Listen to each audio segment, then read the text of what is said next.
Ek lees graag vir jou as vrou so 'n paar teksgedeeltes uit die woord van die Here. 1 Petrus 3 vers 1 tot 4 uit die boodskap sê: Dieselfde geld ook vir vroue. Wees 'n goeie vrou vir jou man.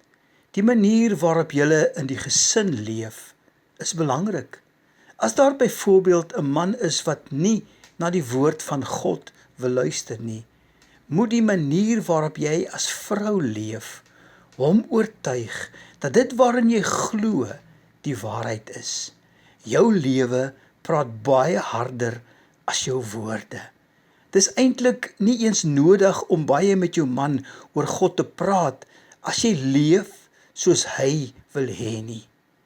So sal jy vir jou man wys hoe wonderlik God is. Ek vra julle, wanneer is 'n vrou regtig mooi? Vir 'n Christen sit skoonheid nie aan die buitekant nie, maar dit kom van binne.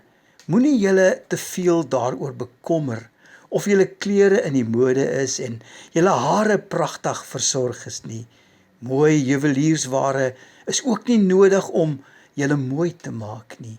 Nee, 'n vrou se eintlike skoonheid kom van binne af. Hoe mooi is dit nie as 'n vrou sag en vriendelik optree nie. Of 'n vrou nou oud of jonk is, hierdie soort mooiheid kan jy nie van haar af wegvat nie. In God se oë is dit die kosbaarste juwele wat 'n vrou kan dra.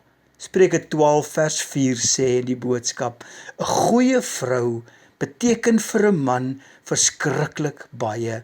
Sy versier sy lewe soos 'n mooi kledingstuk. Vrou, wil jy graag mooi wees?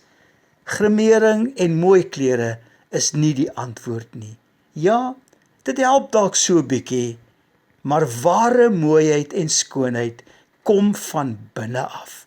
Wanneer God se heerlikheid uit jou as vrou straal, is daar geen gelyke aan jou skoonheid nie. Mag jy 'n wonderlike vroue maand beleef.